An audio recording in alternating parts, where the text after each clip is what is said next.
The old church hadn't held a sermon in 3 years, not since the pastor's sudden disappearance. Rain pelted the sagging steeple as Deputy Elise Garner stepped into the musty dark, her boots echoing off warped floorboards. Her K-9 Bishop had frozen at the basement door, teeth bared, tail stiff. Now, in the damp concrete chamber below, he wouldn't move, wouldn't leave, his gaze locked on the far corner, where mold climbed the brick like fingers. Elise called him once, twice, but Bishop growled low, a sound she'd only ever heard during raids, and never when no one else was supposed to be here. The basement smelled like old paper and soil, like something buried. Deputy Elise Garner descended slowly, though its steps creaking beneath her weight. She moved her flashlight in a slow arc, cutting through layers of dust that danced like ash. Her K-9 Bishop stood just behind her, unmoving. His growl had softened to a low whine now, but he still wouldn't cross the threshold. "Bishop," she said gently, patting her thigh. "Let's go." Nothing. He braced himself at the bottom step, tail straight, eyes locked on the same corner. The light followed his gaze. Crumbling brick, a rust-stained utility sink, and in the corner, beneath a discolored tarp, something not quite right. Elise's stomach tightened. She hadn't wanted this call. Not today. The dispatcher had described it as a nuisance report. A groundskeeper checking the chapel for flooding after last night's storm said the dog was acting odd. There weren't even supposed to be animals in here. Elise hadn't expected to find Bishop glued to the cellar floor like a statue, refusing to leave. Now she stepped slowly forward, her flashlight trembling just slightly in her grip. The tarp in the corner moved. She froze. Only an inch. Might have been the draft. Might have been a rat. Or her radio crackled. "Garner? You copy." Elise jumped, exhaled hard, and raised her hand to her shoulder. "Yeah, I'm down in the basement. Bishop's found something. Stand by." She clicked the flashlight onto full beam and approached. Closer now. She could see mold thick along the mortar joints, discolored streaks like water damage creeping up the walls. But the tarp, it didn't belong here. Not in this place. Not draped in the shape it was. She crouched, gloved hand out. One slow breath. Lifted the edge. A doll.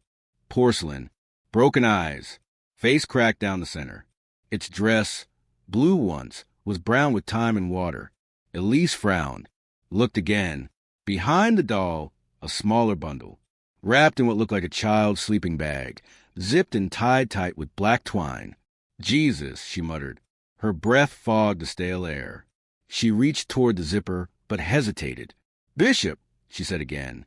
"Come." The dog whimpered, ears low, wouldn't move. That was all she needed. She stepped back, radio dispatch. "Need CSU and coroner out at the old Belhis Church off Route 19. Basement. Potential 187. One wrapped bundle. Might be," she swallowed. "Might be juvenile." A long pause on the line. Then, copy. ETA 28 minutes. She sat on a folding chair near the wall. Didn't touch the bundle again. Just stared. Elise didn't talk on the way home. Her hands gripped the wheel tighter than necessary. Bishop rode in the back, silent, curled small in a way that didn't suit his 85-pound frame. Rain slicked the empty highway. The road back to Briar Hollow always felt longer at night, especially after something like this. Her phone buzzed once in the passenger seat. Text from Mags. "You okay?" Elise didn't answer. Not yet. 20 minutes earlier, she had met the forensic team outside the church's rusting side door. 2 techs and Dr. Sorrell, the coroner, who pulled his collar up like it might block the memory of what they were about to see. No one spoke until they reached the tarp. Sorrell blinked, knelt, said nothing for a while. Then finally, "This isn't new. That's a 90s brand sleeping bag. Waterlogged but no visible decay." One of the techs cut the twine. "Open it carefully." Inside was a small child skeleton, curled tight. No name, no ID, but a patch sewn onto the bag's corner said Camp Everbrook in faded, sun-bleached thread. At home, Elise finally peeled off her uniform. She sat on the bed in her old sweatpants and a stretched hoodie Bishop lying beside her. His nose pressed to her ankle like he could sense she was still wound tight. Her phone buzzed again. Another message. This time not from Mags. From an unknown number. You weren't supposed to find that. Elise froze. Her skin went cold. She stared at the screen for 5 long seconds. Then screen captured the message, forwarded it to the station's tech unit. But another buzz came almost instantly. Don't go back to the church. The next morning, Elise was called into the station early. Chief Colton looked more tired than usual, eyes ringed with gray. We got a hit on the camp patch, he said, voice low. Camp Everbrook shut down in '99 after an abuse scandal. Whole place leveled. But get this, he slid a manila folder toward her. Inside was a grainy black and white photo. 3 counselors. 1 child. I know this face, Elise whispered. Top left. The woman. Thin. Pale. Uneasy eyes. She flipped the photo over. The names were handwritten. Margaret Winslow. Mags. Her friend. Her on-again, off-again something. The person who'd checked in last night. Elise sat back in her chair, stomach pitching. Chief Colton didn't notice. Or pretended not to. Someone didn't want that child found, he said. And they knew you were the one who did. That night, Elise didn't answer Mag's texts. She watched her from her truck, parked 2 blocks down from the bookstore she ran. Mags always closed at 8. Always left through the back. At 8:06, she did. Elise followed. Not because she wanted to, because something was wrong, and she had learned long ago to trust the part of her gut that made her feel sick. She cornered her behind the back dumpster. Rain had started again, cold and hard, soaking Mag's flannel. Mags jumped at the sight of her. Jesus, Elise. What? Why didn't you tell me you worked at Everbrook? Mags went still. I asked you when we first met. You said you'd never work with kids. That was a long time ago. Mags said slowly. It was nothing. A dead child wrapped in a camp sleeping bag is not nothing. Mag's jaw clenched. I didn't kill anyone. But you knew. Her silence confirmed it. By the time Elise got back to her house, it was past midnight. Her front door was ajar. She drew her weapon, heart hammering. Bishop heel. The dog followed her inside, nose twitching. Nothing in the living room. Nothing in the kitchen. Then a soft sound. From her bedroom. She edged closer. Inside, carved into the wood of her nightstand was something sharp. You're digging in the wrong grave. Bishop growled again. This time, Elise didn't stop him. She let him lead, straight back to the basement. But not the church's. Her own. The trapdoor in Elise's hallway hadn't been opened in months. Maybe longer. It led to a shallow crawl space, barely 4 feet high, carved out clay and concrete, like a hollowed gut beneath the house. A leftover from the property's old roots, used once for plumbing and probably long-forgotten wiring. Elise barely thought of it, until Bishop stopped there, until he started digging. Not with frenzy, with purpose. Elise knelt beside him, heart pounding harder than before. She unlatched the iron hook and pulled. The wood groaned open. A stale, mineral breath rolled out from below, thick with rot and soil. Bishop jumped down before she could stop him. Bishop! She hissed, grabbing a flashlight. He stood motionless now, chest rising, eyes fixed on something in the far left corner crawl space, just like at the church. She followed, crawled. Dirt scratched her knees. Pipes overhead dripped onto her back. Her flashlight beam flickered once, then steadied. And then she saw it. A small square panel. Cement. Different from the surrounding earth. Man-made. Sealed. She ran her hand across the edge. Felt the shift in texture. She didn't speak. Didn't want to believe what her gut already knew. Elise backed out. Stood in her kitchen and made the call. Chief, I need CSU at my house. Now. 37 minutes later. The crawl space lit up under crime scene flood lamps. Elise stood outside on the porch, arms crossed, Bishop sitting at her heel like a silent guard. Chief Colton joined her with slow, heavy steps. They cracked the slab, he said quietly. There's a small tin underneath. Airtight. Still sealed. We're opening it at the lab. Was it a body? No, he said. Not that kind of grave. She didn't ask what that meant. Not yet. He looked at her hard. You're not under suspicion. But we need to know who had access to this place before you. Elise swallowed. I bought it from the county 4 years ago. Before that, it sat vacant. Sheriff Henley used to live here when he was stationed out in Briar. Colton's jaw twitched. Funny thing, he muttered. Henley worked the original Everbrook case. Disappeared 2 weeks after the camp closed. No resignation. No trace. Elise stared at the floorboards beneath her, then looked down at Bishop. He was staring at her, too, as if waiting. The contents of the tin were worse than she'd imagined. 3 Polaroids, a silver crucifix, and a letter, scrawled in red pen on the back of an evidence tag. They lied about the pastor. He tried to stop them. One of the photos showed the interior of the Belhis church basement, but in the corner, beneath what was now mold and tarp, was a trapdoor. It was ajar. The second photo, a child, blonde, maybe 10, standing near that same trapdoor. His eyes were swollen, his lip bloodied. The third photo was darker, hard to make out. But it wasn't just the basement. It was the exact corner Bishop had barked at. And behind the boy, faint, like a shadow, someone else was standing, watching. The timestamp on the photo, July 1999, the day before Camp Everbrook shut down. Later that night, Elise drove to the edge of Briar Hollow with Bishop in the passenger seat. The church was sealed. Patrols had passed every half hour since the discovery. But something gnawed at her. Why would someone bury those photos beneath her house? Unless they wanted her to find them. Unless someone knew she was the only one who'd listen. And someone else wanted her silenced before she could. Back at the station, she met with Colton in the briefing room. He poured coffee for both of them. No small talk. I think I know who the kid in the photo is, she said. Colton's brow lifted. Elijah Carmichael.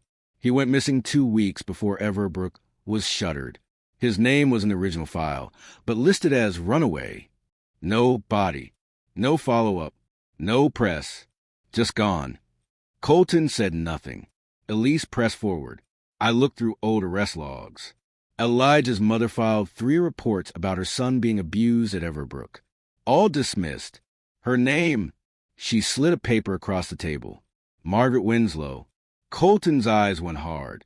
Mags had a kid, he said finally. Elise nodded. He was 10 when he vanished. Colton sat back, exhaled. So, why the hell is she living in Briar now? Running a bookstore under her real name like nothing ever happened. Elise shook her head. I don't think she's hiding. I think she's watching, waiting for someone else to see what she couldn't prove. Colton's silence fell heavier than stone. She's not our suspect, Elise added, but she's not innocent either. She found Mags at the edge of Briar's overgrown cemetery, sitting under the twisted branches of a dogwood tree. A single candle burned beside her, flickering against a small brass plaque sunk into the earth. Elise didn't speak until Mags turned. You went to the church, Mags said flatly. You lied to me, Elise said back. Mags didn't deny it. I tried to forget him, she whispered. Elijah, my son. But no one would listen when I told them what was happening. The pastor tried. He was the only one who cared, and they buried him for it. Buried him? Mags looked up, eyes hollow. Not in a grave. Silence fell between them. Then Elise knelt down. Where is he, Mags? She didn't answer for a long time. Then, he's under the church. Who? Elijah? The pastor? Both. The next morning, Elise secured a warrant for excavation. It took hours to get the green light, even longer to get the right team assembled. By dusk, the floor of the church basement had been peeled open. Beneath the crumbling brick and mildew-covered tile was a second layer, cement, thick, uneven, a grave built not by professionals, but by panic. It took 10 minutes to break through. The smell came first. Then the bones. 2 sets. 1 adult, 1 child. They were buried face to face. Elise stood there as the forensics team worked, barely breathing. Bishop sat beside her, unmoving. No one spoke. When the child's skull was removed from the soil, Elise turned away, only to see Mag standing in the doorway above them. "I knew you'd find him," she whispered. Elise walked toward her. "Why bury it for so long?" Mags blinked. "Because I didn't know who to trust. And when I finally did, I didn't trust myself." Elise studied her. "You lied to me." "I had to." "No," Elise said softly. "You chose to." Later that night, Elise sat on her porch with a blanket across her shoulders. Bishop curled at her feet. A cool wind blew down from the ridge. Crickets hummed in the trees. She hadn't slept. Couldn't. Inside, her phone buzzed. A message from a number that had gone silent for days. "You're still not finished." This time, no threat, just a photo attached. A new one, a hallway, lined with red carpet. Wooden doors on either side. She recognized it, the church's rectory. But that wing had been locked since the church closed. No key, no access. At least, not unless you already knew the way in. And suddenly Elise realized the grave had never been the end. It was just the entrance. It started with a creak. Elise turned the flashlight toward the rectory's north wall, her breath clouding in the stale cold. The photo had shown this hallway, same faded red carpet, same warped wooden doors, but none had opened until now. Door 6, quietly ajar. The beam of her light caught dust motes swirling in the air like ash. Bishop growled low at her side. Hackles up, he'd been on edge since they crossed the nave, his paws slipping once on the marble steps. Now, he refused to step over the threshold of the hallway. But Elise didn't wait. She pushed the door open. The hinges groaned like a warning. Inside, darkness, thicker than it should be, walls painted matte black. No windows, just a single chair in the center of the room, and behind it, a cross nailed to the far wall. Not decorative, not religious, but crude, built from uneven boards, splintered at the edges, stained. She stepped in. The door clicked shut behind her. She froze, then slowly turned. No one. The flashlight's beam jittered in her hand. She stepped toward the wall, scanning everything. Her boots scraped across the floor, and then she saw them. Drag marks. Shallow grooves in the wood, circling the chair. Something had been tied here. Or someone. She crouched low, etched into the base of the chair, scratched so deep into the wood it flaked away. I told the truth. Elise's breath caught. Suddenly the air felt tighter. She stood, fast, and turned toward the exit, but the door wouldn't open. Locked. Panic tapped lightly at the edges of her chest, but she forced it down. She'd been in worse. Still, the room seemed to shrink the longer she stayed. The silence felt wrong, like it wasn't empty, like it had witnessed something. Then her radio hissed, crackled, but no voice. Then, a child's whisper. "You found me?" Elise backed against the wall. "This is Deputy Garner," she said, trying to keep her voice steady. "I need immediate backup at Belha's church. Rectory wing. I'm locked in a room. North Hall.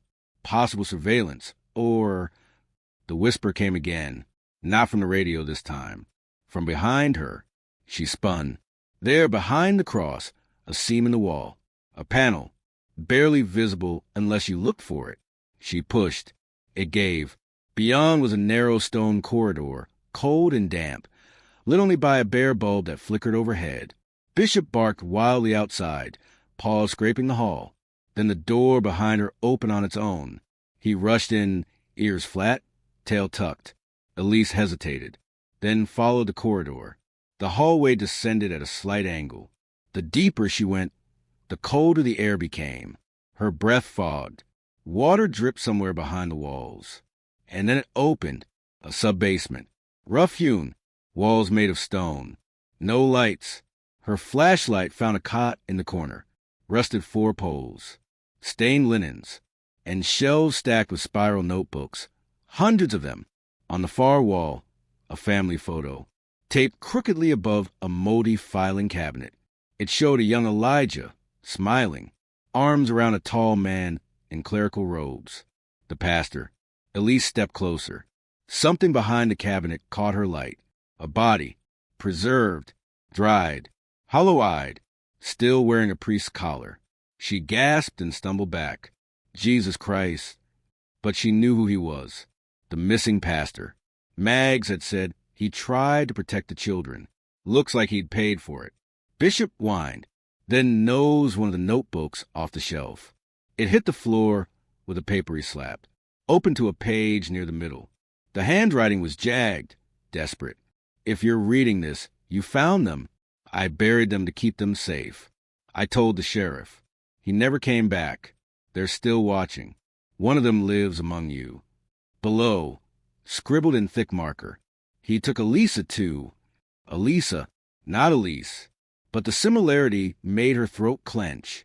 She flipped the next page. A list of initials. Some scratched out, some circled. Near the bottom, e.g., her. She staggered backward, notebook in hand.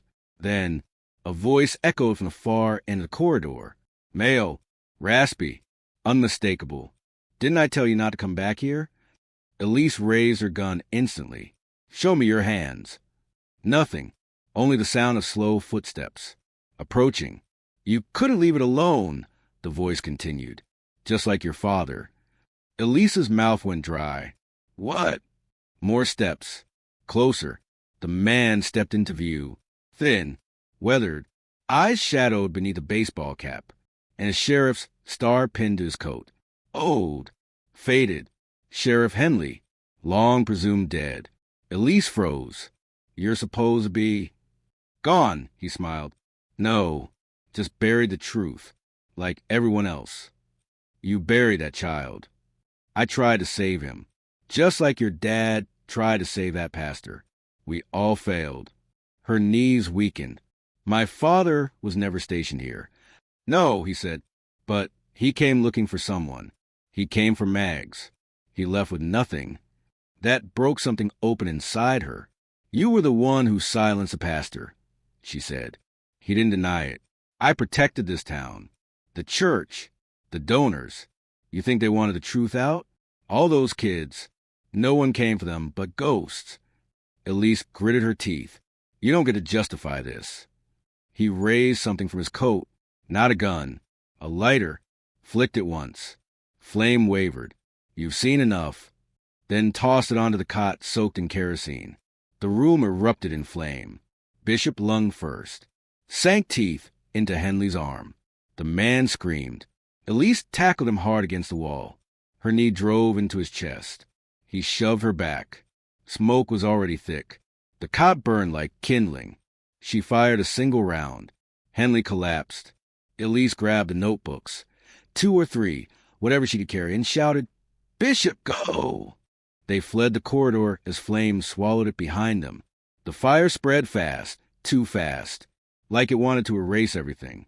They barely made it out, just as the ceiling collapsed. 3 hours later, firefighters extinguished the last of the flames. The sub-basement had caved in. The body, what was left of the pastor, gone, along with Henley's. Elise sat in the back of an ambulance, blanket around her shoulders, Bishop at her side. Colton approached quiet. You all right? No. He nodded. We found another exit. The one Henley used to come and go. It led behind the old cemetery. He'd been here for years, living underground, watching. He hesitated. You were right. Elise didn't answer. She reached into her bag and handed him the notebooks. Some of the kids wrote in here. The ones the pastor hid.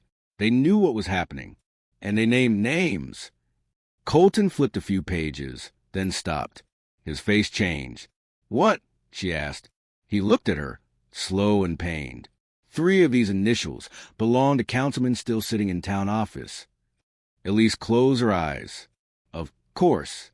It never ended. Not really. The town tried to forget, tried to seal the records. But Elise sent copies of the notebooks to every paper still brave enough to print them. She didn't testify. She didn't need to. Others came forward. Mags. 2 more survivors. An ex-counselor with shaking hands and tear-swollen eyes. Justice didn't come with a gavel. It came with truth and fire. A month later, Elise sat in the back pew of the new chapel. This one built without marble. No bells. No locked rooms. Mag sat beside her, silent. They weren't together anymore, but something between them had healed. Not the kind of healing you speak aloud. The kind you feel when silence doesn't hurt. Bishop lay at their feet, head on his paws, eyes half closed. Outside, a breeze carried the smell of cedar and ash. Elise turned her face toward the light through the window.